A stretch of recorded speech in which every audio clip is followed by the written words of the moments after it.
a research scholar,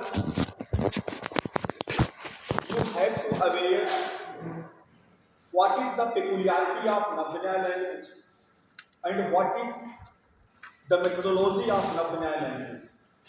Because if you will study the Shastra from 10th century to 19th century onwards, without the knowledge of Navya language and its methodology, you can't know the medieval intellectual period. The medieval intellectual period starts from 10th century onwards and it ends with 19th century. So entire Sanskrit academia was subcharged by Navya language. Navya language was not confined till Nyaya Vaisheshik philosophical system. It was extended to all the commentary traditions of all the schools of thought, whether Vedanta school of thought or Mimamsa school of thought, Buddha school of thought, Jaina school of thought, even in the field of poetics as well. Entire Sanskrit academia was influenced by Navya language. Sanskrit भाषायां वच्मि नव्या भाषायाः ज्ञानस्य आवश्यकता वरीवर्ति प्रत्येकं शोधछात्रस्य कृते किमर्थं नव्या भाषायाः ज्ञानं विना मध्यकालीन भारतीय या ज्ञान परंपरा अस्ति, मध्यकालीन या संस्कृत चिंतन परंपरा अस्ति, तस्याः संस्कृत चिंतन परंपरायाः सम्यक्तया ज्ञानं न भवितुं शक्यते नव्या भाषायाः ज्ञानं विना। अतएव यदि दशम शताब्द्याः समारभ्य एकोनविंशति शताब्दं यावत् एव यदि संस्कृत चिंतन परंपरायाः कृते अन्वेषणं करणीयं तर्हि नव्या भाषायाः ज्ञानम् अपेक्षितं वर्तते। नव्या भाषा न केवलं न्याय वैशेषिक दर्शनं यावत् एव सीमितम आसीत् अथवा सीमिता भाषा आसीत्, अपितु नव्या भाषायाः प्रभावः अद्वैत वेदांत दर्शने, विशिष्टाद्वैत दर्शने, शब्द ब्रह्माद्वैत दर्शने, अचिंत्य भेदा भेद दर्शने, तथैव पूर्वमीमांसा दर्शने, तथैव व्याकरण शास्त्रे, साहित्य शास्त्रे सर्वेषु चिंतनेषु नव्या भाषायाः प्रभावः साक्षात् रूपेण परंपरागत रूपेण वरीवर्ति दृश्यते एव दरीदृश्यते एव। अतएव प्रत्येकं शोधछात्रस्य कृते नव्या भाषायाः ज्ञानं नितान्तम् अपेक्षितम् अस्ति। यदि नव्या भाषायाः ज्ञानं न वर्तते तर्हि मध्यकालीना या चिंतन परंपरा अस्ति, शास्त्रीय चिंतन परंपरा अस्ति, तस्याः ज्ञानं न भवितुं शक्यते। अवगतं वा? Why we should know the Navya language? Because content does differ.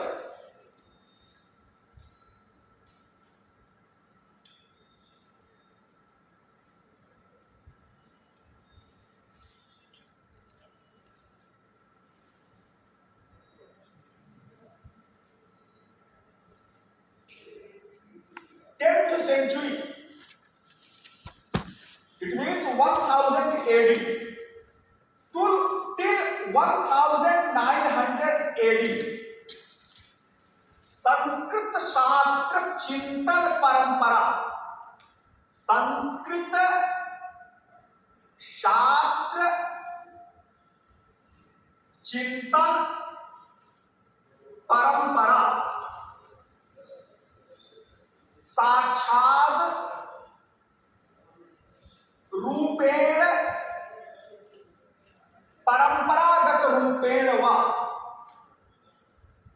परंपरागत रूप वा नव्य न्याय अथवा नव्य न्याय,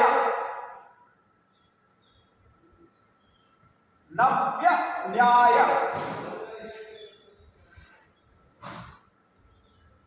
भाषया अनुप्राणिता आसीत्, अनुप्राणिता आसीत्।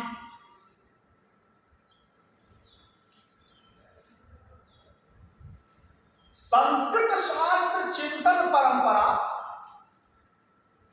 दशम शताब्द्याः समारभ्य एकोनविंशं शताब्दं यावत् एव संस्कृत शास्त्रस्य या चिंतन परंपरा अस्ति, सर्वा चिंतन परंपरा साक्षात् रूपेण परंपरागत रूपेण वा नव्य न्यायेन भाषया अनुप्राणिता आसीत्। अतएव नव्य न्याय भाषायाः ज्ञानं विना मध्यकालीना शास्त्रीया इयं चिंतन परंपरा सम्यक्तया न अवबुध्यते। किमर्थं नव्य न्याय भाषायाः आवश्यकता अस्ति? सांप्रतिके जगति, सांप्रतिके काले 1000 near about 1000 years of intellectual tradition of India cannot be grasped without the knowledge of Navya language. That is why it is our responsibility, we should know the Navya language. Navya भाषा वस्तुतः तो न्याय वैशेषिक दर्शनस्य भाषा अस्ति, परन्तु नव्य न्याय भाषायां न केवलं न्याय वैशेषिक दर्शनस्य ग्रन्थाः लिखिताः सन्ति, अपि तु अद्वैत वेदांत दर्शनस्य ग्रन्थाः, व्याकरण शास्त्रस्य ग्रन्थाः, काव्यशास्त्रस्य ग्रन्थाः, प्रायशः सर्वे ग्रन्थाः टीका रूपेण वा भाष्य रूपेण वा उपजीव्य काव्यशास्त्र रूपेण वा प्रायशः सर्वे ग्रन्थाः नव्य न्याय भाषायां साक्षात् रूपेण परंपरागत रूपेण वा लिखिताः सन्ति। तर्हि नव्य न्याय भाषायाः कः प्रविधिः अस्ति? नव्य न्याय भाषा याः प्रविधि इत्यस्य ज्ञानम् अवश्यमेव करणीयं शोध प्रविधौ। नव्य न्याय भाषायाः प्रविधि, मेथोडोलॉजी ऑफ नव्य न्याय लैंग्वेज, मेथोडोलॉजी ऑफ नव्य न्याय लैंग्वेज, प्रविधि मेथोडोलॉजी ऑफ नव्य न्याय लैंग्वेज। शोध प्रविधौ नव्य न्याय भाषायाः कः प्रविधिः अस्ति इत्यस्य ज्ञानम् अत्यन्तम् आवश्यकम् अस्ति। नव्य न्याय भाषायाः प्रविधि ज्ञानेन एव किं भवति? नव्य न्याय भाषायाः ज्ञानं भवितुं शक्यते। नव्य न्याय भाषायां सर्वं शास्त्रीयं चिन्तनं दरीदृश्यते, अतएव नव्य न्याय भाषायाः प्रविधेः अपि आवश्यकता वर्तते। पुनः पश्यन्तु, नव्य न्याय भाषायाः प्रविधि इत्यस्य ज्ञानं किमर्थम् अपेक्षितम्? अस्मिन् प्रविधौ एव नव्य न्याय भाषा आश्रिता अस्ति। नव्य न्याय भाषायाम् एव शास्त्रीयं चिन्तनम् आश्रितम् अस्ति। अतएव नव्य न्याय भाषायाः प्रविधेः ज्ञानम् आवश्यकम् अस्ति। यदि नव्य न्याय भाषायाः प्रविधेः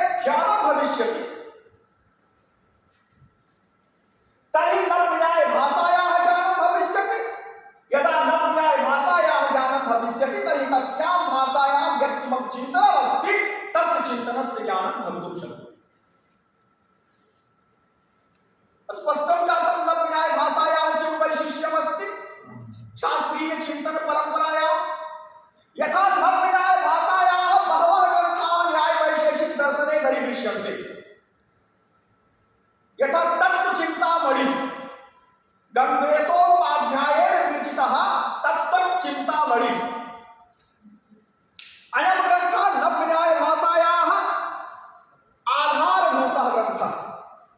तत्त्वचिन्तामणेः उपरि दीर्घितिः एका टीका अस्ति रघुनाथशिरोमणि इति नामकेन आचार्येण विरचिता। इयं टीका रघुनाथशिरोमणिना विरचिता दीर्घितिः टीका अस्ति। दीर्घितेः उपरि जगदीश तर्कालंकारस्य जागदीशी टीका अस्ति। गदाधर भट्टाचार्यस्य गादाधरी टीका अस्ति। जगदीश तर्कालंकारस्य जागदीशी, गदाधर भट्टाचार्यस्य गादाधरी। गदाधर भट्टाचार्यस्य गादाधरी।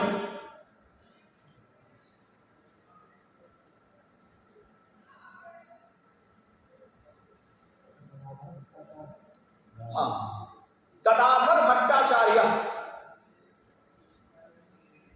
गादाधरी टीका।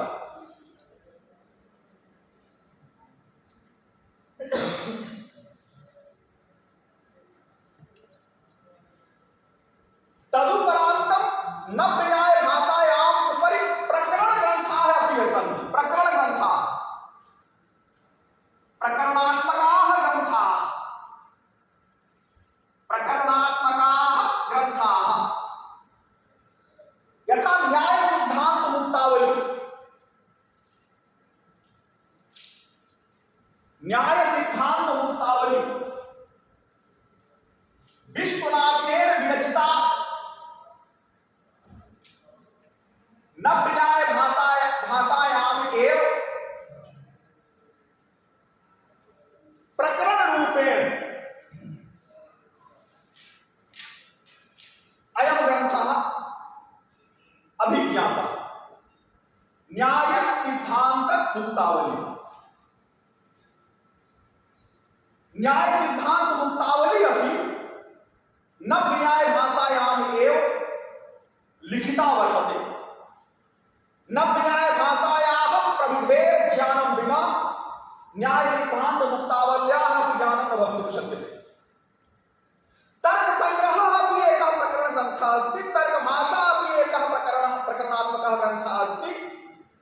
एतेषु ग्रन्थेषु अपि परम्परागत रूपेण यत्र तत्र नव्यन्याय भाषायाः पारिभाषिकाः शब्दाः समुपेताः सन्ति, उल्लिखिताः सन्ति। यद्यपि न्याय सिद्धांत मुक्तावल्यां तु नव्यन्याय भाषायाः साक्षात् रूपेण प्रयोगः दृश्यते, परन्तु तर्कभाषायां तर्कसंग्रहे तु परम्परागत रूपेण यत्र तत्र यत्र कुत्रचित् नव्यन्याय भाषायाः परिभाषिकाः शब्दाः वरिवर्तन्ते। यथा तर्कभाषायां प्रमा एकः शब्दः अस्ति। प्रमा शब्दः तु नव्यन्याय भाषायाः एव शब्दः प्रमा। तथैव अभावस्य प्रकरणे तर्कसंग्रहे तादात्म्याभावः वर्तते, संसर्गाभावः वर्तते। तत्र अवच्छिन्नः एकः शब्दः प्रयुक्तः अस्ति। अवच्छिन्नः शब्दः अपि नव्यन्याय भाषायाः शब्दः। अवच्छिन्नः प्रतियोगिता, अनियोगिता, प्रतियोगी, अनियोगी, प्रतियोगी, अनियोगी, प्रतियोगिता, अनियोगिता, विषयता, विषयिता, विषयिता। एते सर्वे शब्दाः नव्यन्याय भाषायाः पारिभाषिकाः शब्दाः। एते सर्वे शब्दाः नव्यन्याय भाषायाः पारिभाषिकाः शब्दाः।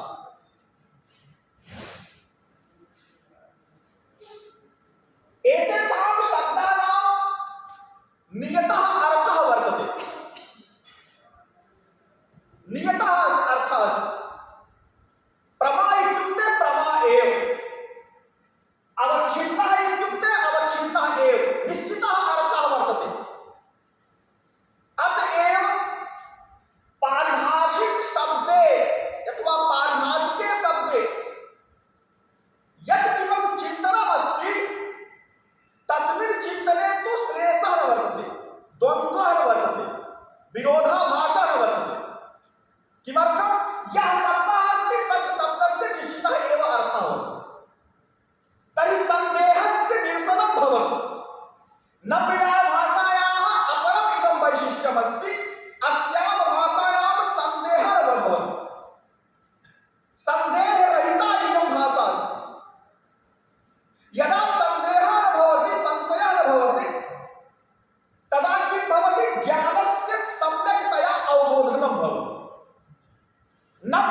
न तु अधिकः न तु न्यूनः।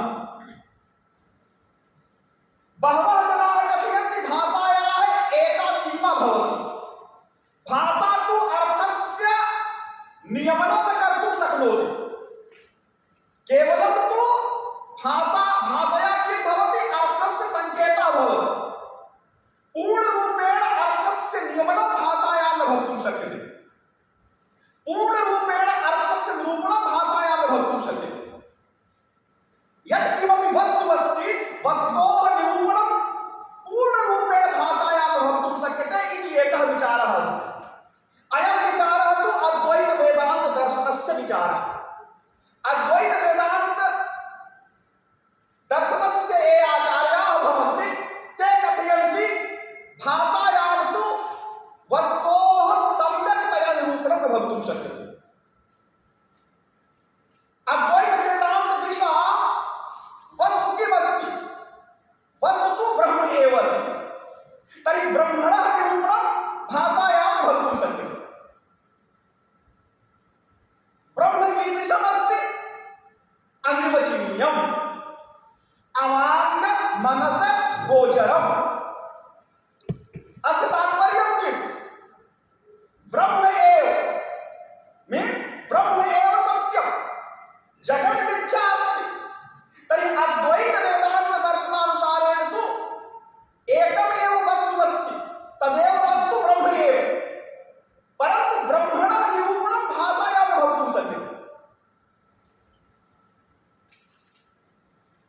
अर्थात् भाषायाः एका सीमा भवति।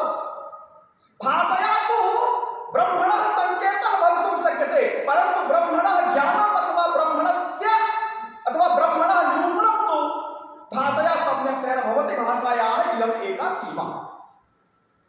परन्तु न्यायवैशेषिक दर्शनस्य आचार्याः ये नव्यनैयायिकाः सन्ति ते कथयन्ति न, यदि भाषायाः संरचना वैज्ञानिकी अस्ति, यदि भाषा वैज्ञानिकी अस्ति, परिष्कृता अस्ति, परिमार्जिता अस्ति, तर्कसम्मता भाषा अस्ति, तर्कयुक्ता भाषा अस्ति, तर्हि तस्यां भाषायां वस्तोः यथार्थ निरूपणं भवितुं शक्यते। ब्रह्मणः निरूपणमपि भाषायां भवितुं शक्यते इति न्यायवैशेषिक दर्शनस्य मतम्। अर्थात् नव्यन्याय भाषायाः ये अनुयायिनः भवन्ति तेषाम् अयं विचारः। ये बौद्धाः भवन्ति, बौद्धदार्शनिकाः अपि कथयन्ति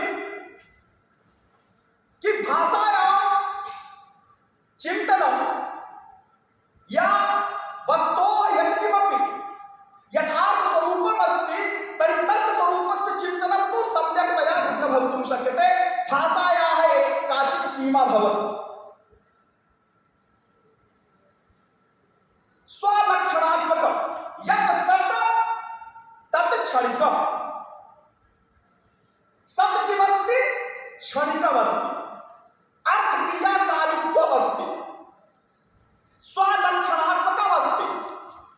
अर्थात् बौद्ध दर्शनानुसारमपि भाषया तु यत् किमपि सत् अस्ति, यः सत् पदार्थः अस्ति, तर्हि तस्य सत् पदार्थस्य ज्ञानं सम्यक्तया भवितुं शक्यते।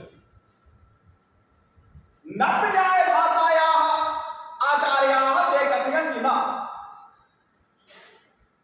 भाषायां तु यदि सत् वस्तु अस्ति अथवा सद्वस्तु अस्ति, सद्वस्तोः ज्ञानं भाषायां सम्यक्तया भवितुं शक्यते।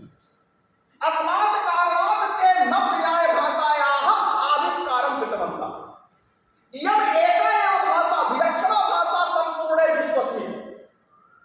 इयं भाषा मानवजनिता भाषा अस्ति। सर्वाः भाषाः तु कृत्रिमाः भाषाः, परन्तु इयं भाषा मानवजनिता भाषा। ये नैयायिकाः आसन्, तैः नैयायिकैः आविष्कृता इयं भाषा। It is artificial language.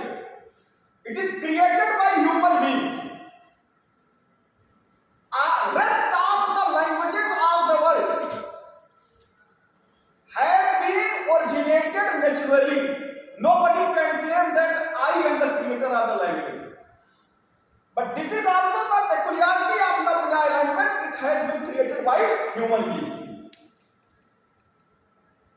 इयं भाषा कृत्रिमा भाषा मानव जनिता भाषा संस्कृतं कीदृशी भाषा अस्ति कृत्रिमा भाषा अस्ति अथवा मानव जनिता संस्कृतं Sanskrit is natural language or it is created by human being? Natural, ना? तो why we should say Sanskrit is Devavani?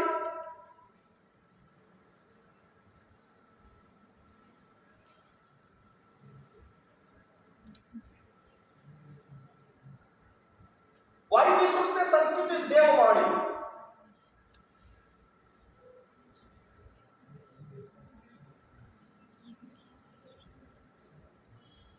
बताइए देवताओं ने इसकी रचना किया है क्या? प्रश्न होता तो देवता कौन है?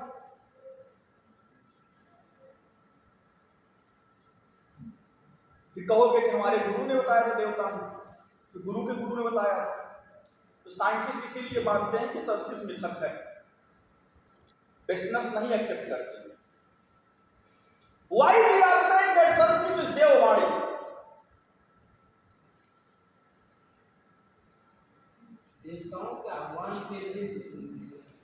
प्रश्न देवता को आपने देखा है क्या? कौन है देवता, किस लोक में रहते हैं? हमको साइंटिफिकली प्रूव करना पड़ेगा। कहते हैं अपौरुषेय शास्त्र है, कहते हैं अपौरुषेय का मतलब क्या? ईश्वर ने बनाया। फिर कहते हैं कि अच्छा ईश्वर कौन है, कहां से ले आते? यहीं से मिथक चालू हो जाता है, यहीं से कल्पनाएं चालू हो जाती है, यहीं से अंधविश्वास चालू हो जाता है। इसी कारण से जो है हम जैसे संस्कृत के लोगों को अभी साइंटिफिकली लोग तवज्जो नहीं दे रहे हैं। तो हमें ऐसा as a researcher we have to invent something, we have to justify our thought so that they should also accept. What is the meaning of अपौरुषेय? अपौरुषेय से तात्पर्य ईश्वरेण कृतः न, ईश्वरेण कृतः एकः अर्थः भवितुं शक्यते अपौरुषेयस्य, परन्तु अपौरुषेयस्य तात्पर्यं भवति देश काल पुरुष अनवच्छिन्नं ज्ञानम् अपौरुषेयम्। देश काल पुरुष अनवच्छिन्नं ज्ञानम्, ज्ञानम् इत्युक्ते शास्त्रम्, अनवच्छिन्नम् इत्युक्ते अविशिष्टम्। देश काल पुरुष अविशिष्टम्, देश काल पुरुष अनवच्छिन्नम्,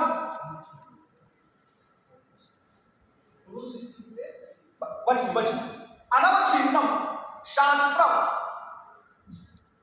अनवच्छिन्नम् शास्त्रम् अपौरुषेयम्।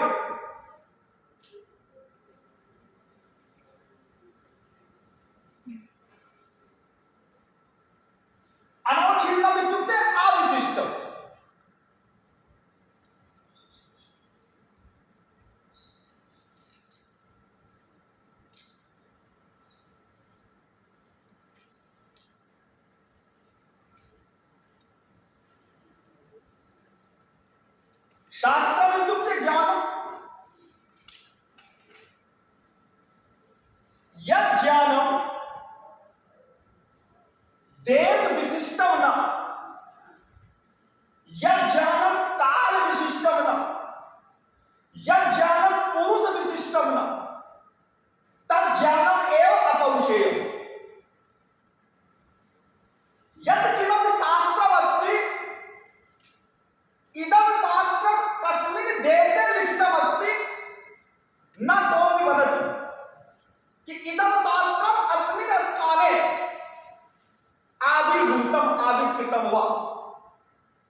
मनुष्य एव पंडितः एव परंतु केन पुरुषेण केन ऋषिणा इदं शास्त्रं विरचितम् अस्ति वयं न जानीमः। वस्तुतः ते ऋषयः एव न कथयन्ति कि वयम् एव रचयितारः अस्य शास्त्रस्य। ते कथयन्ति वयं तु केवलं द्रष्टारः साक्षीभूताः एव। वयं तु केवलं साक्षीभूताः एव। अस्मात् कारणात् इदं शास्त्रम् अपौरुषेयं शास्त्रम्। ईश्वरेण कृतं शास्त्रं न। In which time, in which place, by whom the shastra is written, we don't know. Nobody claims that. That's why this is apaurushaya. This is one explanation of apaurushaya. Look at the another explanation. देश देश इत्युक्ते देश अविशिष्टम, देश विशिष्टम न, अर्थात सार्वत्रिकम। सार्वत्रिकम ज्ञानम भवति अपौरुषेयम। The knowledge which is omnipresent, the knowledge which is omnipresent, we can't say this knowledge is applicable by particular this in this particular region only.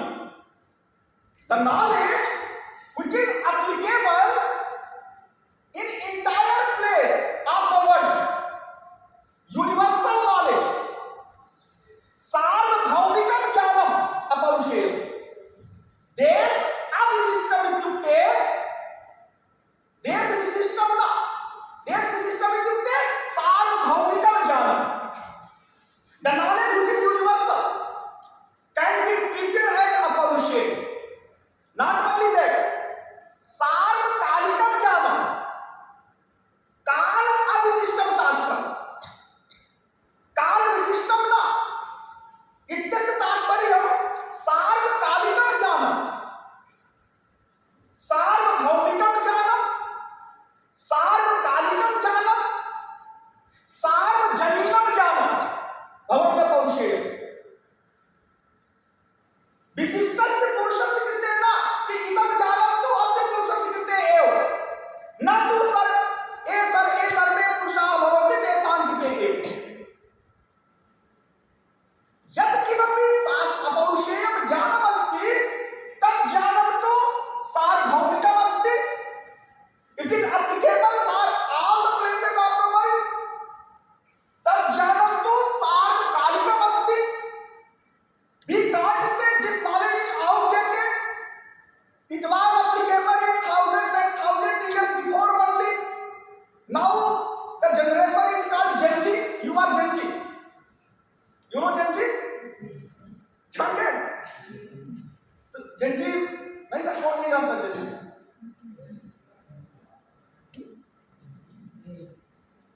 कितने लोग जानते हैं Gen Z? आप लोग Gen Z बताओ, Gen Z क्या है? क्या कौन सी जनरेशन? आजकल रिसर्च में जनरेशन गैप आ रहा है, ठीक है, कम्युनिकेशन गैप आ रहा है।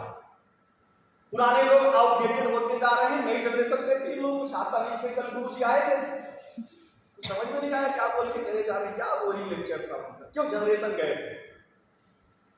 हम आपके उनके बीच में 5 जनरेशन का गैप है। 5th जनरेशन के हो आप लोग, तभी तो लग रहा है कि आउटडेटेड है। अब प्रश्न होता है कि कैसे 5 जनरेशन, 5वीं जनरेशन के आप लोग। तो अभी जो रिसर्च आया है वो रिसर्च में है कि जो सन 50 के पहले या 45 के पहले के समय के हैं, आसपास के हैं, जो आजकल 80 से लेकर के 90 साल के बीच में होंगे, ऐसे बुजुर्ग लोगों को कहा जाता है साइलेंट जनरेशन। जनरेशन का नाम क्या है? Silent generation. अब वो शांत हो जाएंगे, साक्षी भाव में। उसके बाद 60 के बाद के जो पैदा हुए हैं उन जनरेशन को कहा जाता है एक्स जनरेशन। एक्स जनरेशन के लोग साइलेंट जनरेशन, एक्स जनरेशन। 60 या 62 या 65 के आसपास के दशक में पैदा हुए। तीसरा जनरेशन जो है 80 के आसपास पैदा हुए लोगों को, नहीं, जो सेकंड जनरेशन को आप लिखिए बेबी बूमर्स, इनको बेबी बूमर कहते हैं। नहीं, second generation baby boomers, baby boomer लिख लीजिए, ये लोग बेबी बूमर कहलाते हैं। 60 के आसपास के पैदा हुए लोग बेबी बूमर। तीसरा जनरेशन आता है 80 के आसपास का, जिसको एक्स जनरेशन कहते हैं। तीसरा जनरेशन है एक्स जनरेशन। चौथा जनरेशन जो है उसको मिलेनिया कहते हैं। मिलेनिया या ब्रैकेट में वाई जनरेशन लिख लीजिए, 80 के बाद वाली या 82 के बाद वाली, वो मिलेनिया है या वाई जनरेशन है।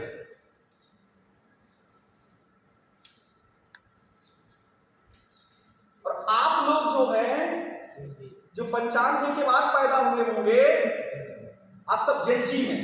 जेन जेड, GEN, जेन जेड को जेन जी बोलते हैं। अमेरिकन इंग्लिश में, ब्रिटिश इंग्लिश में जेन जेड बोलते हैं। आजकल अमेरिका पूरे विश्व में टेक्नोलॉजी बेच रहा है, इसलिए अमेरिकन कहते हैं जेन जी। तो आप सब जेन जी हो। अब जो 2013 के बाद के पैदा हुए जो बच्चे होंगे उनको अल्फा जनरेशन बोलते हैं। Generation alpha, ALPHA, generation alpha. Technology का अब बता रहे हैं वही, यही रिसर्चर को आप लोग सब पता होना चाहिए। अब कल जो गुरुजी आए थे 80 के से ऊपर के, वो जनरेशन साइलेंट जनरेशन। और आप लोग जेन जी में, साइलेंट और जेन जी में कितने और जनरेशन का गैप है? जेन जी के पहले जो है कौन सा जनरेशन है? मिलेनिया, इसको वाई जनरेशन कहेंगे। मिलेनिया के पहले एक जनरेशन के पहले बेबी बूमर, और गुरुजी साइलेंट जनरेशन के। तो पांचवी पीढ़ी हुए कि नहीं आप लोग? बीच में 3 जनरेशन, चौथे और पांचवे स्वयं थे। माने साइलेंट जनरेशन 1 ले लीजिए, बेबी बूमर 2 ले लीजिए, एक्स जनरेशन 3 ले लीजिए, मिलेनिया 4 ले लीजिए, जेन जी 5। तो गुरुजी साइलेंट जनरेशन के हैं, आप लोग जेन जी के हैं, तो कम्युनिकेशन कैसे होगा? प्रश्न होता है कि अंतर क्या है? What is the difference between these generations? इसलिए आजकल के जो बच्चे जो अल्फा वाले पैदा हो रहे हैं 2012 के बाद वाले, they will definitely say, पापा you don't know anything, what you know? तो सीधा अभी पैदा होते ही काउंटर करेंगे आप, you don't know anything, mummy you don't know anything, we know everything। इसको अल्फा जनरेशन करेंगे। जीवन सिर्फ उनका मतलब है कि नॉलेज इज टेक्नोलॉजी, जिसको हम कहते हैं कि जो आर्टिफिशियल इंटेलिजेंस बेस्ड जो नॉलेज है वो अल्फा जनरेशन ले रहा है। वो लिख नहीं पाएंगे इन फ्यूचर, जो है शुद्ध एक लाइन ना तो लिख पाएंगे और एक लाइन ना तो सही से पढ़ पाएंगे, सिर्फ कंप्यूटर पे टाइपिंग करेंगे या बोलेंगे। माने जो आर्टिफिशियल इंटेलिजेंस जो है उनको पूरा गवर्न करेगा, इसको कहते हैं अल्फा जनरेशन। माने technology is only the knowledge, technology is only the power. केवल तकनीकी जिसके पास है वही पावरफुल है, वही उसी के पास ज्ञान है। और बाद में लोग टेक्नोलॉजी ही सेल करेंगे, प्रोग्रामिंग बनाएंगे, सॉफ्टवेयर बनाएंगे और उसी को सेल करेंगे। जैसे आजकल लोग फेसबुक से पैसा कमा रहे हैं, व्हाट्सएप से पैसा कमा रहे हैं, तमाम प्रकार के सॉफ्टवेयर से पैसा कमा रहे हैं, यूट्यूब चैनल से पैसा कमा रहे हैं, तरह तरह की चीजों से। माने इन फ्यूचर जो मार्केट हो रही है वो टेक्नोलॉजी बेस्ड हो रही है। ये लिखना पढ़ना सब भूल जाओगे आप लोग। अल्फा जनरेशन के से शुरू कर दीजिए। लोग उनको 20 तक पढ़ना नहीं आता, उनको 100 तक गिनती नहीं आती, उनके दिमाग में कुछ नहीं रहता। टेक्नोलॉजी खुलेगी तभी उनका दिमाग काम करेगा।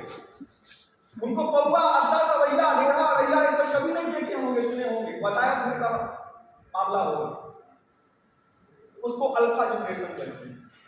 आप लोग जो हो जिंजी में हो, इसको ट्रांजिशनल पीरियड कहते हैं, संक्रमण की अवस्था।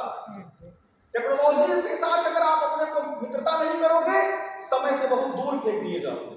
हम लोग मिलेनिया वाले हैं, मिलेनिया के आप मिलेनिया के तो हम अपने को नहीं, जैसे हम लोग मिलेनिया के साथ मिल पा रहे हैं, अल्फा के साथ मिल पा रहे हैं, इसीलिए हमारी तरह आईफोन बनी है। आप लोगों ने नोकिया देखा होगा कि नहीं, मुझे नहीं पता। हम लोग समय में मोबाइल का मतलब केवल नोकिया होता था।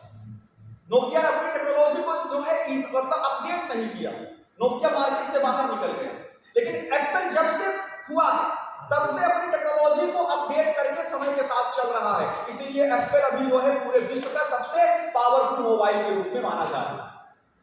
तो हम क्यों बताना चाहते हैं कि आप अपने रिसर्च ज्ञान को, अपने नॉलेज को अपडेट करो, समय के साथ चलो, नहीं तो समय आपको इतना दूर फेंक देगा कि आप जो है एकदम जो निरक्षर के रूप में। आज के समय में स्थिति है कि इलिटरेट का मतलब यह है कि जो टेक्नोलॉजी नहीं जानता, जो टाइपिंग नहीं जानता, कंप्यूटर नहीं जानता, वो व्यक्ति इलिटरेट है।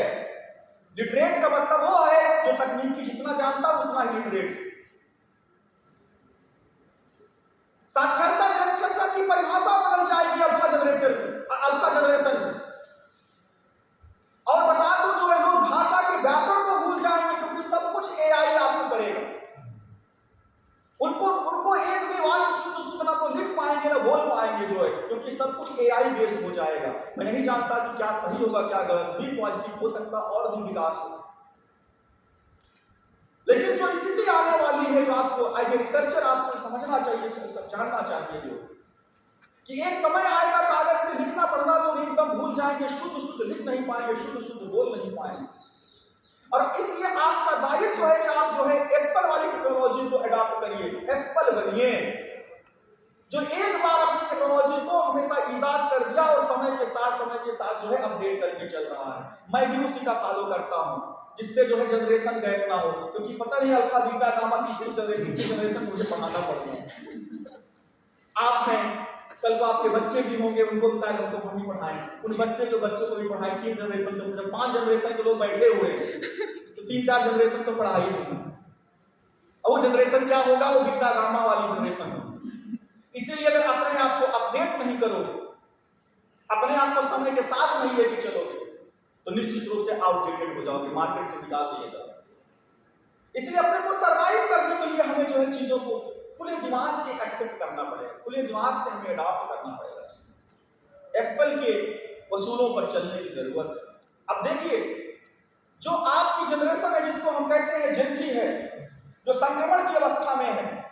जेनजी के पहले जो है क्या था, जो हम लोग जनरेशन जिसको मिलेनिया कहते हैं, माने 82 के बाद के पैदा हुए लोग जो है, और 95 के पहले के पैदा हुए लोग।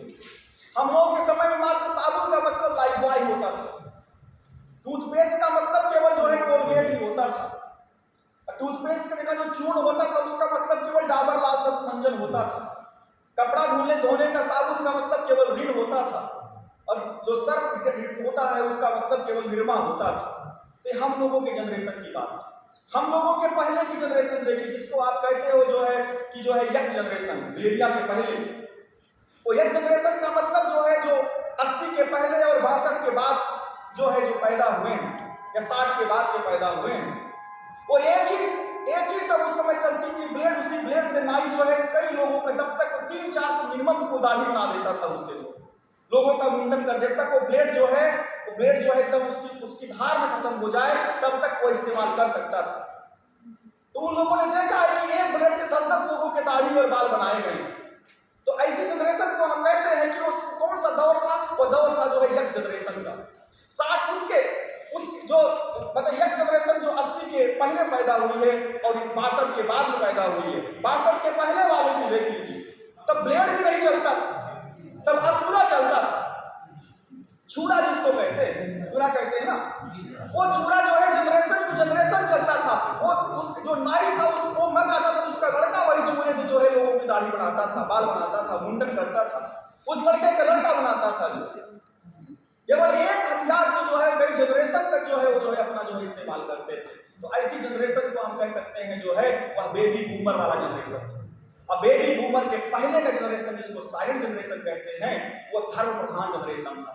धर्म से भिन्न, धर्म ही उनके लिए सब कुछ होता था, मर्यादा और नैतिकता उनके लिए सब कुछ होती थी, स्वाभिमान उनके लिए सब कुछ होता था। अर्थात स्वाभिमान से कभी समझौता नहीं कर सकते थे, धर्म से कभी भी वो जो है उच्युत नहीं हो सकते थे। तो ऐसे जनरेशन को साइलेंट जनरेशन कहते हैं। माने सब कुछ जो है वो धर्म केंद्रित हुआ करता था। तो ऐसे जनरेशन को साइलेंट कहते हैं। साइलेंट के बाद का जो मामला आया जो है वह जो है बेबी बूमर का आया। बेबी बूमर के बाद माने बेबी बूमर का मतलब है उसमें टेक्नोलॉजी थोड़ा एडाप्ट हुई, थोड़ा रेडियो आया, थोड़ा टेलीविजन आया, लेकिन वही है कि दूर तक न्यूज का मतलब केवल दूरदर्शन ही होता था जो, और कोई ऐसा नहीं था। बीबीसी लंदन ही केवल हुआ करता था जो। इसी तरह से जो है बाद में जो है इतना डाइवर्सिफाइड हो गया नॉलेज के क्षेत्र। आजकल एक टेक्नोलॉजी आज ही इजाद हो रही है और आज ही आउटडेटेड हो रही है। एक जनरेशन आप लोग हो जिसमें जेन जी कहते हैं, और अल्फा जनरेशन अभी तो बेसिक स्कूलों में होगा, अभी अल्फा जनरेशन तो और भी तैयार हो रहा है। कहने का मतलब है नया जनरेशन जो है पिछले वाले लोगों को एकदम भूल जाएगा। जब तक उनको अभी तक क्या तक हम आपको अपना ज्ञान संक्रांत कर दे रहे हैं, अगर अपने को अपडेट नहीं कर पाएंगे अल्फा जनरेशन मेरी बात को नहीं मानती। एक समय था जब हम लोग पढ़ते थे तो लोग लाइन लगा करके खड़े होकर के, हम लोग अगर 5 मिनट लेट हो जाए, इन्हीं सब जितनी कक्षाएं हैं इसमें हम लोग को खड़े होकर के गुरुओं को सुनना पड़ता था, क्योंकि गुरु ही एक स्रोत होते थे जो ज्ञान देते थे। जो है आज क्या है कि सिर्फ 2-4 लोग आ जाए वही बहुत बड़ी बात है। धन्यवाद आपका जो लोग आज मैंने पढ़ा दिया जो, वरना सारी की सारी कक्षाएं खाली है, सिर्फ एग्जाम के समय लोग देखते हैं जो, क्योंकि वो ज्ञान का जो स्रोत है कई ढंग से ज्ञान ले रहे हैं, उनको आने की आवश्यकता नहीं है, सिर्फ परीक्षाएं पास कर रहे हैं। तो इसलिए अगर अपने आप को अपडेट नहीं करेंगे, कल जो भी वो ओपन एक्सेस पब्लिकेशन की बात कर रहे थे, जब तक अपने आप को जो है, क्योंकि आने वाला जो समय है वो इंटरडिसिप्लिनरी, मल्टीडिसिप्लिनरी और अप्लाइड संस्कृत का समय है। जब तक आप लोग अपने पेपर स्कोपस इंडेक्स में ही पब्लिश करोगे, तब तक जो है आपको पीएचडी नहीं मिलेगी, तब तक आप अपनी थीसिस नहीं जमा कर सकते। जब अब जो है अभी तक क्या है कि हम आपका इंटरव्यू लेते हैं, ज्ञान लेते हैं, तब सिर्फ ज्ञान का पैरामीटर होगा कि जिसका जो है इंपैक्ट फैक्टर जो है ज्यादा होगा, जिसके प्रकाशन का, जिसका आई इंडेक्स ज्यादा होगा या जिसका एच इंडेक्स ज्यादा होगा, उसको इंटरव्यू लेने की जरूरत नहीं हो, उसी का अपॉइंटमेंट होगा। मामला सिर्फ स्कोरिंग का हो जाए। जिसका आई इंडेक्स है ज्यादा, आइटम जिसको कहते हैं, कल आइटम की बात कर रहे थे, या जिसका एच इंडेक्स ज्यादा होगा वही उस पोस्ट को लेगा जो है। ऐसे मतलब स्थिति क्या हो जाएगी? स्थिति हो जाएगी पूरा का पूरा जो है आपका टेक्नोलॉजी बेस्ड हो जाएगा, कि आपको इंपैक्ट फैक्टर लाना होगा, आपको इसको बस इंडेक्स जर्नल में अपने पेपर्स को प्रकाशित करना होगा, इंटरडिसिप्लिनरी मल्टीडिसिप्लिनरी में प्रकाशित करना होगा। कितने लोगों ने आपका साइटेशन किया है, कितने लोगों ने आपको रेफरेंस के रूप में कोट किया है पूरे विश्व में जो है, वही आधार माना जाएगा आप उतने ही इंटेलेक्चुअल विद्वान हैं। क्योंकि आपकी जो सीवी पढ़ी जाएगी, अभी क्या होता है 10 पब्लिकेशन, 15 पब्लिकेशन, 20 किताबें, ये नहीं, कितना आपका आइटम इंडेक्स है, इतना आपका एच इंडेक्स है, उसी आधार पर आपकी सीवी बताई जाएगी कि आप कितने बड़े विद्वान हैं। अर्थात पूरे विश्व के लोग कितना आपको साइट किए हैं, कितने आपके थॉट को कोट किए हैं अपने पेपर्स में, अपनी किताबों में, वही आधार बन जाएगा आपकी विद्वत्ता। समय आने वाला, इसलिए हम सब संस्कृत वाले हैं, शायद है कि कुछ आप लोग इसमें से निकल जाए, हालांकि बहुत खराब स्थिति हो गई है जो, लेकिन अपने आप को अपडेट करने की जरूरत है। जो भी व्याख्यान हो रहे हैं उस व्याख्यान को सुनने से तात्पर्य नहीं है कि बस उसको सुन लिया, समय बर्बाद हो रहा है, अरे हायर एजुकेशन लगा है, पीजीटी लगी है, पीजीटी लगी है, इसी में पड़े हुए। अगर अपडेट नहीं करेंगे तो निश्चित रूप से जो है वो बहुत समस्याएं आ जाएंगी। अपने आप को आप ही मार्केट से बाहर हो जाओ।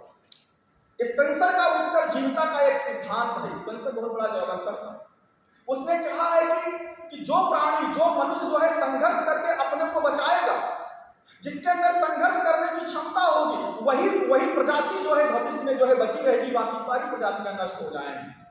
तो हम समझते हैं कि जो प्रजातियां नष्ट होती जा रही क्योंकि अपने आप को संघर्ष नहीं कर, उत्तरजीविता का सिद्धांत यही कहता है कि जो संघर्ष करने में, जो अपने आप को अपडेट करने में जो माहिर होगा, अपने को वही जो है सर्वाइव कर पाएगा, वरना सब वो जीव होगा, मनुष्य सर्वाइव नहीं कर पाएगा। तो इसलिए जो है आप लोग जो भी नया ज्ञान मिले, आर्भद्राह कटोयंत, हमारा जो है वेद का मंत्री कहता है कि जो जहां से जो भी ज्ञान मिल रहा है, अच्छा ज्ञान, उसको एक्सेप्ट करिए, एब्जॉर्ब करिए। दुश्मनी मत पालिए कि अंग्रेजी हम क्यों पढ़े, संस्कृत के विद्यार्थी हैं, या संस्कृत हम क्यों पढ़े, हम तो हिंदी हिंदी से काम चला लेंगे। ये सब पढ़ने की क्या जरूरत है? हायर एजुकेशन में कहीं बाई बुक और कुछ हमारी नौकरी लग जाए, जिंदा लाश नहीं रखी। अपने आप को सरवाइव करने के लिए सब करना पड़ेगा। और आपके गुरु ही इसमें रोल मॉडल बन सकते हैं, आपके गुरु ही रोल मॉडल बन सकते हैं। आप उनसे अपने अपडेट नॉलेज को देखिए। मैं सिर्फ संस्कृत में ही नहीं बोलता हूँ, मैं फिलॉसफी में भी जाता हूँ, मैं साइंस में भी डिपार्टमेंट में भी जाता हूँ, यूनिवर्सिटी में जाता हूँ, अंग्रेजी में भी जाता हूँ। मैं कोशिश करता हूँ कि अपने संस्कृत के ज्ञान को जो भी गुरुओं से मिला है उसको एक उनके वे में अपनी मेथोडोलॉजी को चेंज करना पड़ेगा, जिससे वो लोग समझ पाए। जब वो समझेंगे तो लगेगा कि हाँ इनके पास भी कुछ ज्ञान है। तो अपने को रिप्रेजेंट करने के लिए आप अपनी प्रविधि को चेंज करें। तो नव्य हमारे आचार्य भी देखिए, जब जरूरत पड़ी नव्य न्याय भाषा का इजाद करें, आवश्यकता आविष्कार की जरूरी होती। उन्हें लगा संस्कृत भाषा में इतनी वाद और वितंडा चल रही, इतना जग चल रहा है, शास्त्रार्थ जो है बहुत ही गलत ढंग से चल रहा है, इसलिए उन्होंने नव्य न्याय भाषा का जो है आविष्कार किया। नव्य न्याय भाषा में जो हम कहेंगे फिर उस पर जल्द नहीं होगा, उस पर वितंडा नहीं होगा, यथार्थ ज्ञान लोगों तक पहुंचेगा। और फिर क्या होगा, जो शास्त्रार्थ होगा वह वाद तक ही सीमित रहेगा, जल्द और वितंडा में कन्वर्ट नहीं होगा। अभी हम लोग अपने डेली बेसिस अपने रूम में क्या करते हैं, शुरुआत तो वाद से होती है, डिबेट से। हम लोगों के समय में डिबेट का जो विषय होता था जातिवाद, क्षेत्रवाद, मायावती, मुलायम सिंह यादव, बेरोजगारी, ये सब हम लोगों के समय में डिबेट का समय हो। बिना पढ़ के सब लोग डिबेट करते थे, क्या आरक्षण मिलना चाहिए कि नहीं मिलना चाहिए, बेरोजगारी का क्या स्थिति है। अब बिना पढ़ करके लोग डिबेट करते थे। फिर पहले तो वाद से शुरुआत हुआ, 3 मित्र बैठ गए, 4 मित्र बैठ गए, फिर अपनी बात रखने के लिए फिर वाद जग में कन्वर्ट हो जाएगा कि हम जो कह रहे हैं वही बात सही है। जग का मतलब to win the debate. Debate हमें जीतना है चाहे जैसे भी हो, तर्क से कुतर्क से। और फिर कुछ समय के बाद जग ही वितंडा में कन्वर्ट हो जाता था, to destroy the debate. Destroy में क्या होगा, बस शाम तक ही सारे रूममेट आपस में मुंह फुला करके, कोई उधर शांति से बैठा, कोई उधर शांति से बैठा, बात नहीं करेंगे, ईगो पे नहीं। और डिबेट का आधार क्या है, बिना पढ़ करके अपने विषय को रखना। तो इसलिए हमारे शास्त्रकार खुद भी कहते हैं कि प्रज्ञा विवेकम लभते भिन्नैः राघव दर्शनैः। अरे प्रज्ञा विवेक को प्राप्त होगी जब भिन्न भिन्न शास्त्रों का जो है आप ज्ञान करेंगे। अत्यंतवाशक्यम उन्नेतुं स्वतर्कम् अनुधावनम्। वह व्यक्ति कितना ऊपर उठ सकता है जो अपने अपने तर्क के पीछे पीछे दौड़ रहा है। यहाँ अपने अपने तर्क के पीछे बिना पढ़ के, बिना डेटा के, बिना किसी के जो है अपने तर्क के पीछे लोग दौड़ते चले जा रहे हैं और कहते हैं विद्वान। तो एज ए रिसर्चर आप लोगों को कम से कम सब चीजों पर ध्यान रखना है कि जो भी बात करें पढ़ करके, ना मूलम लिखिते किंचित कहा गया। जो भी बात कहें अपने संदर्भ सहित कहें, शास्त्र सम्मत कहें। यही एक शोधार्थी की जो है अपनी पहचान है, हवा में बात अपनी ना कहें। तो इसलिए जेनजी वालों, आप लोग नव्य न्याय भाषा को मिलेनिया वालों से समझ लीजिए, जिससे अपने को अपडेट करना। एक उदाहरण से अपनी बात, समय आपको कोई क्लास नहीं आती, कितने तक क्लास चलता है, तब तो ठीक है। नव्य न्याय भाषा का एक उदाहरण आपको देता हूं, काव्यशास्त्र, ठीक है, तो उससे आप लोग इस बात को समझिए क्या।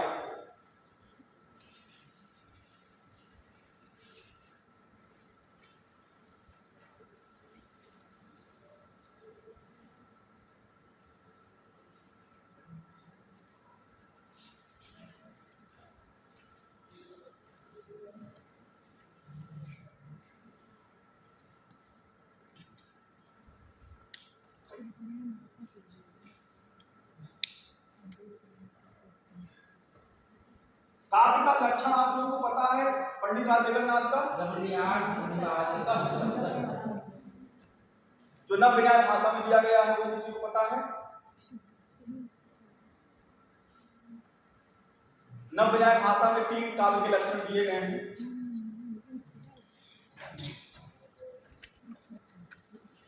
नहीं पता?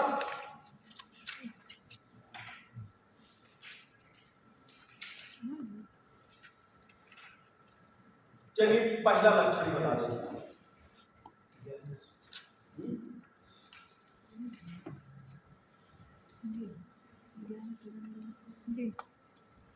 सत्यत्वं काव्यम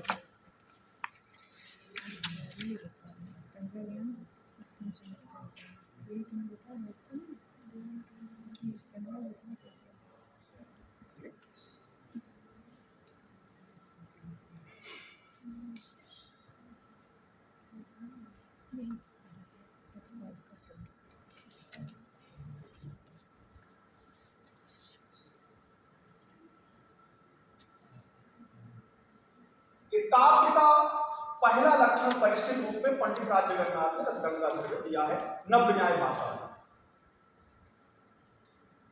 चाहता तो मैं न्याय सिद्धांत मुक्तावली का भी ले लेता या तत्व चिंतामणि का, लेकिन वो क्लिष्ट हो जाएगा। बहुत सारे विद्यार्थी साहित्य के हैं तो साहित्य में नव्य न्याय भाषा का कैसे प्रयोग किया गया है, अब बिना नव्य न्याय भाषा को आप इसको नहीं समझ सकते। इसलिए रसगंगाधर बहुत ही दुरूह ग्रंथ के रूप में जाना जाता है। क्यों?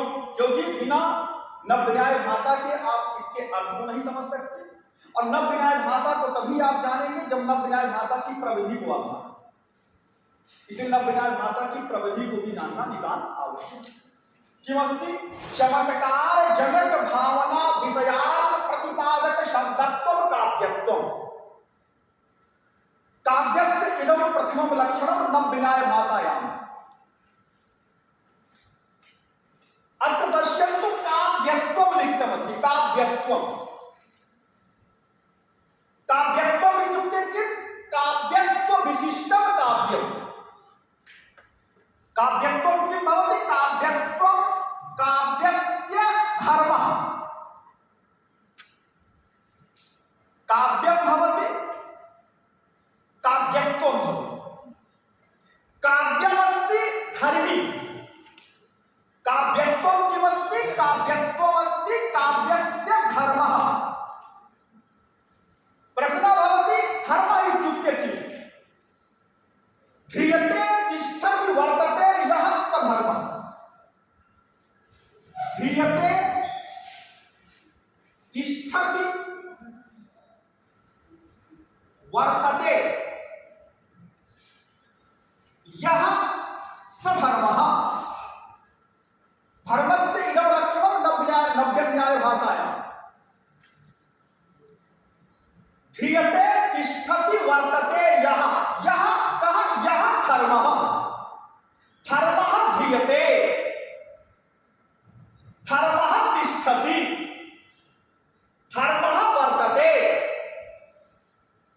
प्रश्नः भवति धर्मः कुत्र तिष्ठति, धर्मः कुत्र वर्तते? तर्हि धर्मस्य कृते आधारस्य आवश्यकता भवति। धर्मः तु आधेयः, धर्मः तु आधेयः, धर्मी तु आधारः।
और कोई?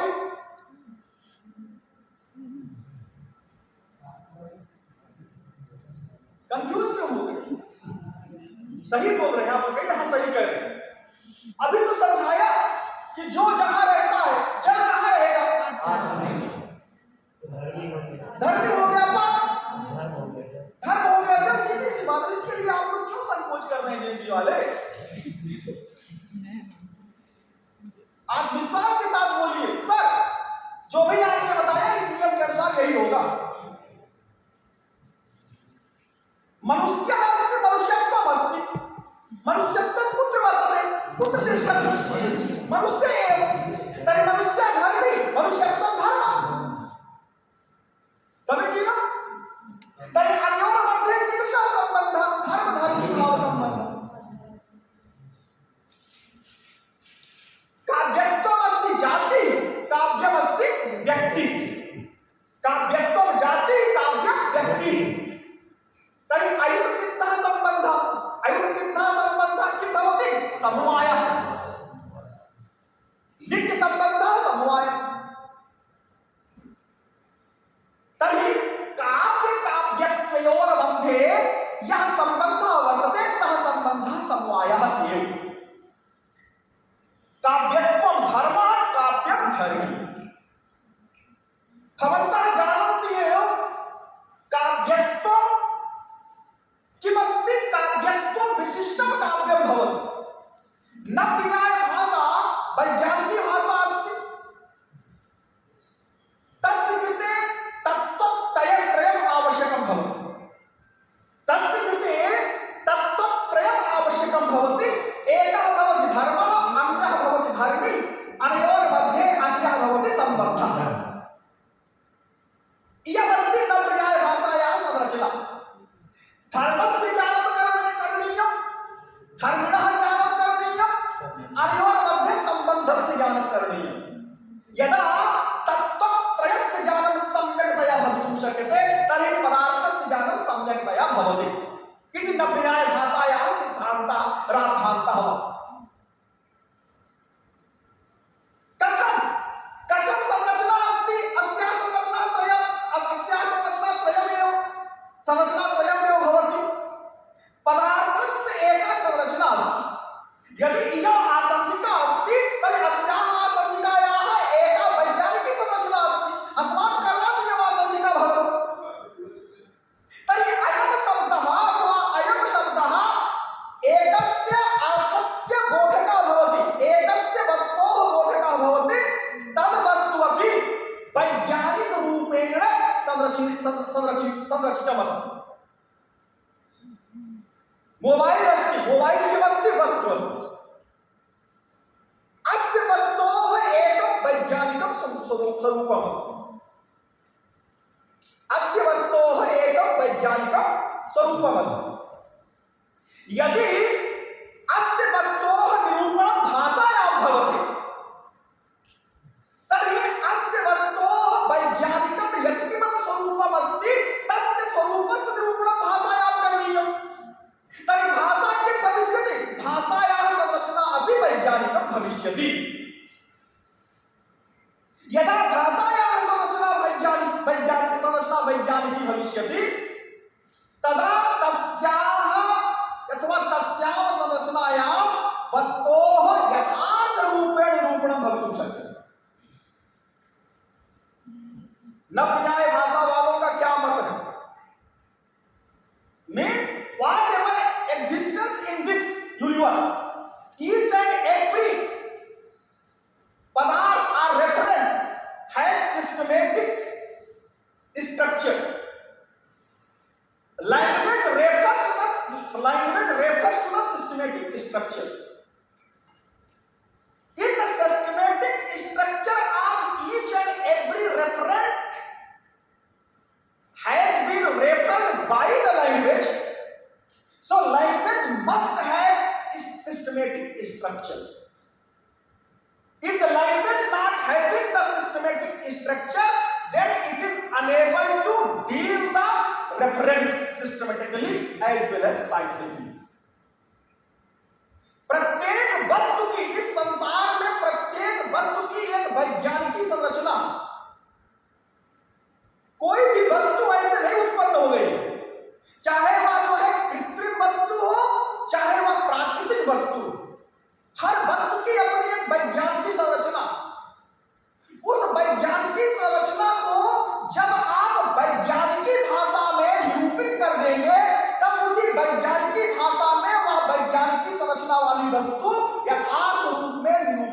जाएगी। अद्वैत वेदांतियों ने भाषा की वैज्ञानिक संरचना का आविष्कार नहीं कर पाए, इसीलिए वस्तु के लिए कह दिए कि यह वस्तु भाषा में यथार्थ रूप में जो है रूपांतरित नहीं हो सकती।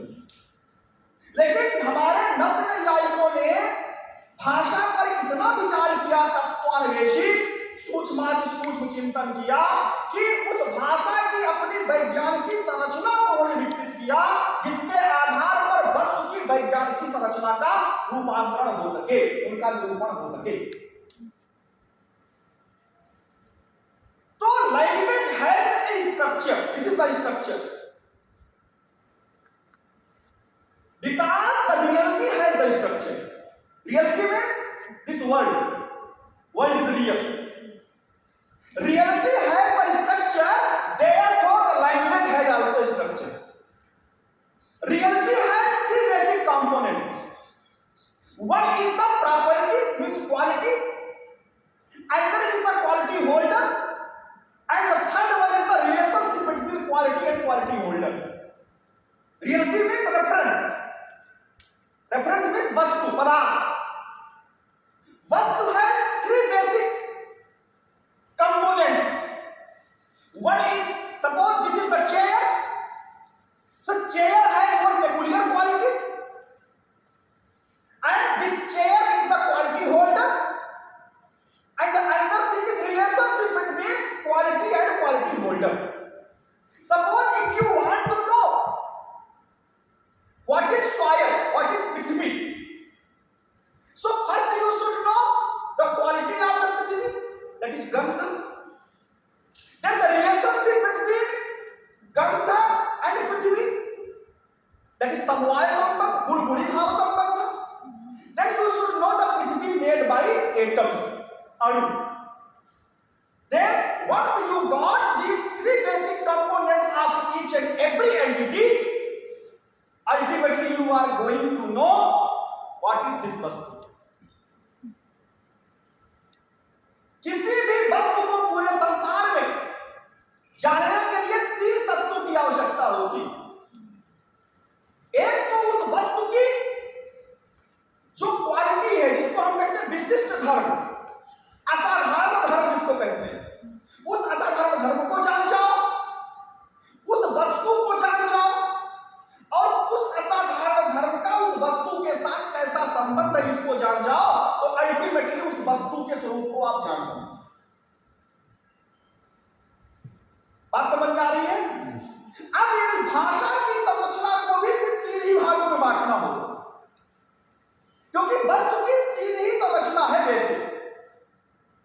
इसीलिए जब भी कोई अपरिचित व्यक्ति आता है तो हम लोग क्या पूछते हैं, आपका क्या नाम है? नाम का मतलब वस्तु। फिर आप बताते हैं कि मैं बीए कर रहा हूं, एमए कर रहा हूं, इस विषय में हूं, मेरा दर्शन विषय है, क्या आपका क्वालिटी है। फिर तीसरा पूछते हैं कहां से आए, कौन गुरु हैं, या मामा के, दादा के, चाचा के कहां से हैं, जो संबंध की बात होती है। या कभी कभी जाति पूछ लेते हैं लोग संबंध को ही जानने के लिए, या धर्म पूछ लेते हैं आपको। एक बार अपनी जाति बता दिए, धर्म बता दिए, कहे हाँ हम समझ गए, कह दीजिए उस क्षेत्र से हैं, हाँ समझ गए आप कौन हैं। क्या हुआ, ये हमारे परंपरा में, चिंतन में। अर्थात किसी भी व्यक्ति को जानने के लिए हम संबंध पर ध्यान देते हैं। दूसरा है उस वस्तु के साधारण धर्म की बात करते हैं, उस वस्तु का बात करते हैं। तो इस तरह से भाषा में भी तीन ही तत्व हैं, एक धर्म, दूसरा धार्मिक, और तीसरा जो है क्या है, संबंध। तो काव्यत्व है, यह काव्यत्व काव्य का असाधारण धर्म है, या सामान्य धर्म इसको कहेंगे। और एक काव्य जो है काव्यत्व से विशिष्ट है, समवाय संबंध से काव्य से विशिष्ट है। तो प्रश्न होता है कि काव्यत्व का ये क्या है, काव्यत्व का ये लक्षण है। This is the definition of the kavya, not kavyatva. This is the definition of the kavya. काव्यस्य इदं लक्षणमस्ति, न तु काव्यत्वस्य।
किमर्थं लक्षणस्य आवश्यकता भवति? ज्ञानार्थम् एव, व्यवहारार्थम् एव, व्यावृत्त्यर्थम् एव। व्यावृत्ति मीन्स पृथक्करणम्। किमस्ति काव्यं किमस्ति अकाव्यम् इत्यस्य ज्ञानं कदा भवितुं शक्यते? यदा काव्यस्य लक्षणस्य ज्ञानं भवति। काव्येतर किं भवति, काव्येतरं किं भवति, काव्यं किं भवति, अनयोर्मध्ये भेदज्ञानं तदा एव भवति यदा काव्यस्य लक्षणस्य ज्ञानं भवति। तर्हि लक्षणस्य ज्ञानं तु व्यावृत्त्यर्थं भवति। व्यावृत्त्यर्थं मीन्स पृथक्करणार्थं भवति। इदं काव्यं तु अकाव्यात् भिन्नम् इत्यस्य ज्ञानार्थमेव काव्यस्य लक्षणं करणीयम्। द्वितीयम् उद्देश्यं तु व्यवहारार्थम् एव। यदा काव्यस्य ज्ञानं भवति तर्हि यादृशं ज्ञानं भवति तादृशी इच्छा भवति, तादृशी वृत्तिः भवति, तादृशः प्रयत्नः भवति। अस्माकं व्यवहारः काव्यज्ञानात् एव प्रवृत्तः भवति। अस्माकं व्यवहारस्य प्रवृत्तेः निमित्तं तु काव्यज्ञानं भवति। अस्मात् कारणात् काव्यस्य लक्षणं करणीयम्। शब्द प्रवृत्ति निमित्त, शब्द प्रवृत्ति निमित्त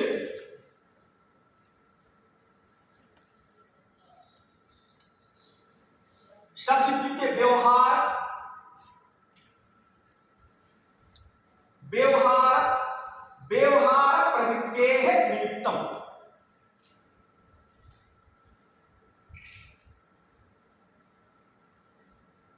व्यवहारः इत्युक्ते किं भवति? अस्माकं पार्श्वे यादृशः व्यवहारः, यादृशं ज्ञानं भवति तादृशः एव व्यवहारः। व्यवहारः means behaviour. Which kind of knowledge we have, according to that knowledge we do all the actions.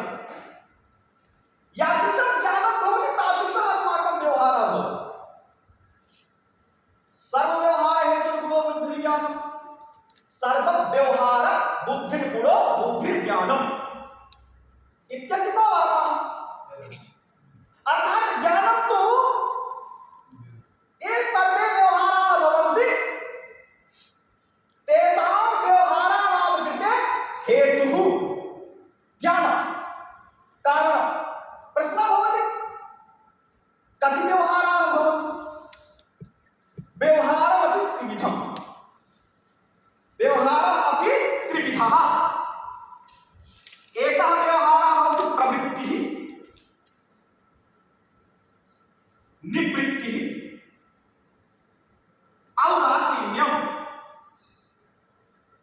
औदासीन्यम् व्यवहारः त्रिविधः। प्रवृत्तिः, निवृत्तिः, औदासीन्यम्।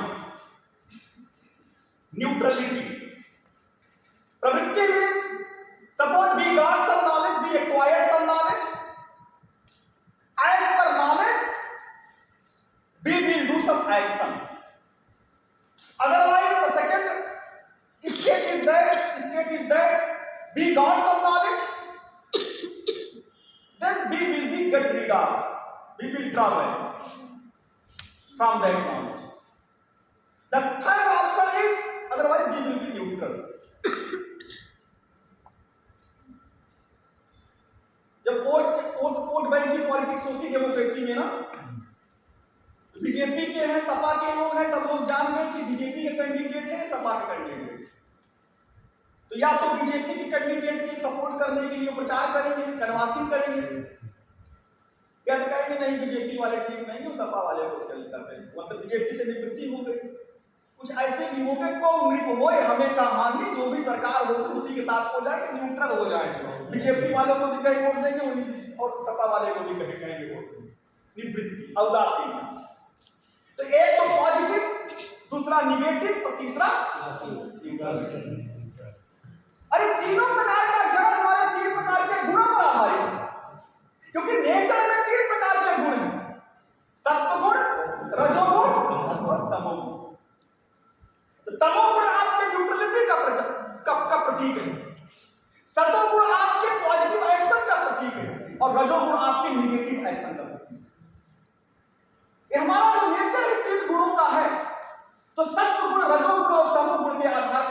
प्रकार के व्यवहार भी हमारे पास दिखाई देते हैं। जब हमारे पास तमोगुण का प्राबल्य हो जाता है, क्लास क्यों करें, क्लास लेने क्यों जाए, बैठे हो थोड़ा सा और 1-2 घंटा सो लेते हैं। औदासीन्य, न्यूट्रलिटी। कभी कभी जब पॉजिटिव रहे, नहीं कहीं भी हम to go take the class, attend the class, because Anil sir will take the class. प्रवृत्ति, अरे whoever Anil sir, he is not going to give the job, why he should go and take the class of Anil sir? Now the higher education is very near, so we have to prepare for the higher education. Nivritti. So pravritti is there, nivritti is there, audasinyam is there. I am not saying, our rishis are saying that. So pravritti, nivritti, तो शब्द प्रवृत्ति निमित्त, शब्द means ज्ञान, ज्ञान की प्रवृत्ति का निमित्त क्या है? काव्य है, हमने कहा काव्य को हमने जाना। प्रश्न होता है इस काव्य को जानने की प्रवृत्ति का निमित्त क्या है? कहते काव्यत्व। काव्यत्व ही इस काव्य ज्ञान का कारण है।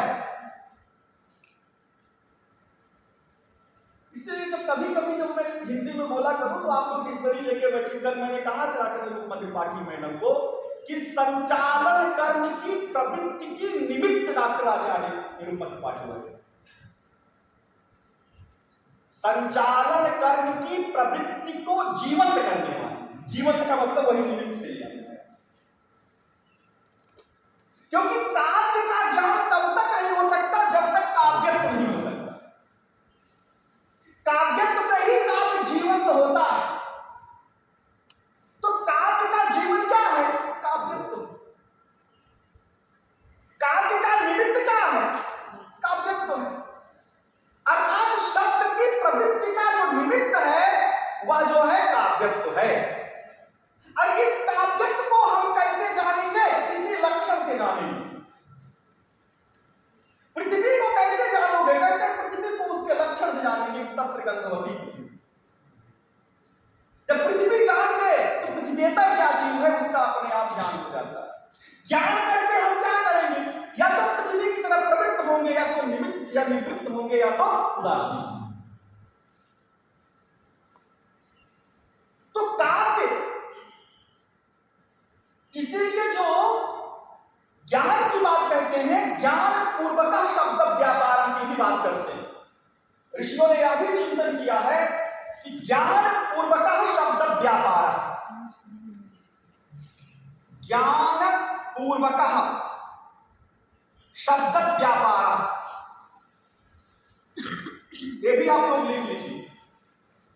ज्ञान पूर्वक शब्द व्यापार, इसका मतलब क्या है? शब्द का जो व्यापार है, व्यवहार है। कभी कभी हम लोग कहते हैं ना कि सर हमें ज्ञान तो हो गया लेकिन भाषा में अभिव्यक्त नहीं हो पाया। इसका मतलब वो जो ज्ञान है या तो निर्विकल्पक स्तर पर है, या वह ज्ञान जो है सविकल्पक माने व्यवसायत्मक ज्ञान पर है या स्तर पर है। जब तक ज्ञान अनुव्यवसायत्मक स्तर पर नहीं होगा तब तक वह ज्ञान भाषा में यथार्थ रूप में प्रस्तुत नहीं हो सकता। ज्ञान के भी 3 स्तर हैं। एक तो निर्विकल्पक ज्ञान है।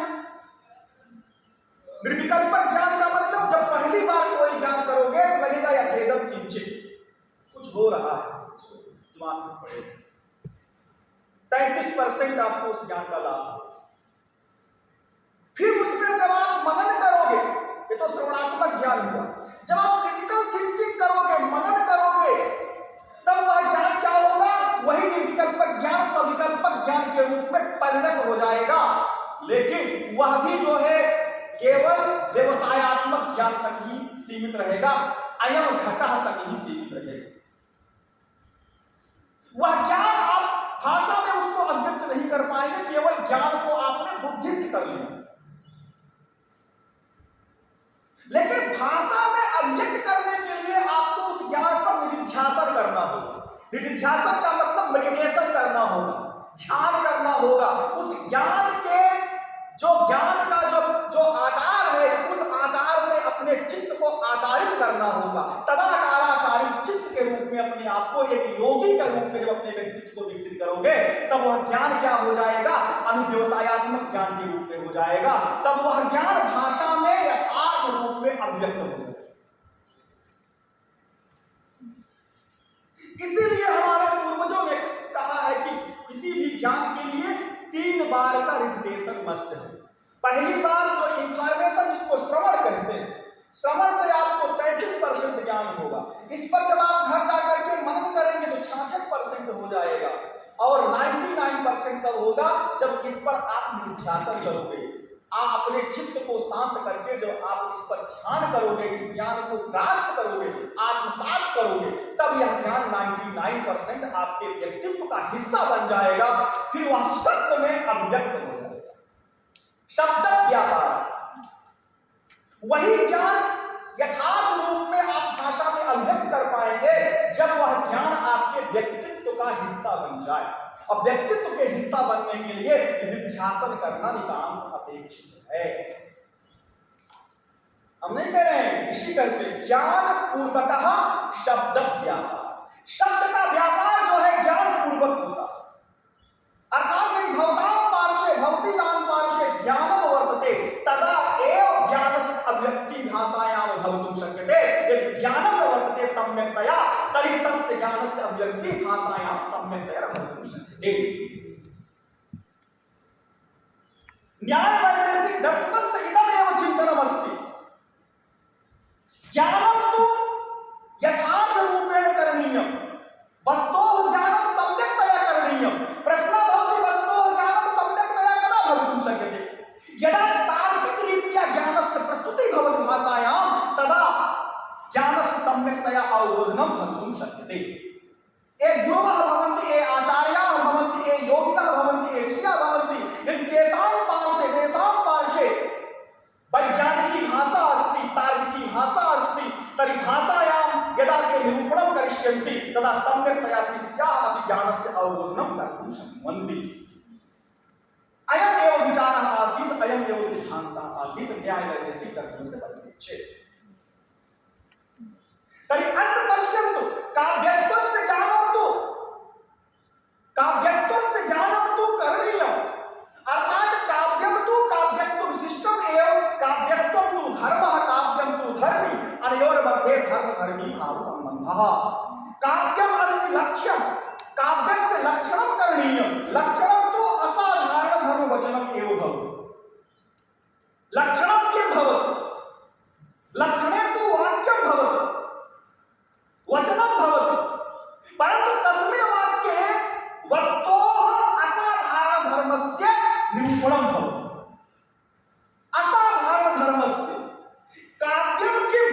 काव्यस्य यः असाधारण धर्मः अस्ति, यः धर्मः तु केवलं काव्ये एव तिष्ठति। यदा तस्य धर्मस्य निरूपणं भाषायां भवति तर्हि तद् वाक्यम् एव काव्यस्य लक्षणम्। यथा पृथिवी अस्ति, पृथिवी तु धर्मी अस्ति, पृथिव्याः असाधारण धर्मः तु गन्धः एव। यदा गन्धस्य निर्वचनं भाषायां वाक्ये वा भवति तर्हि गन्धस्य निर्वचनम् एव पृथिव्याः लक्षणम्। तर्हि तत्र गन्धवती पृथिवी इति पृथिव्याः लक्षणं। गन्धवती पृथिवी इति वाक्यम्। अस्मिन् वाक्ये किम् अस्ति? पृथिव्याः यः असाधारण धर्मः अस्ति तर्हि तस्य धर्मस्य कथनमस्ति, निर्वचनमस्ति। अतएव गन्धवती पृथिवी एव पृथिव्याः लक्षणम्। प्रश्नः भवति केवलं लक्षणपर्यन्तमेव ज्ञानं भवति? न, लक्षणस्य परीक्षा अपि करणीया।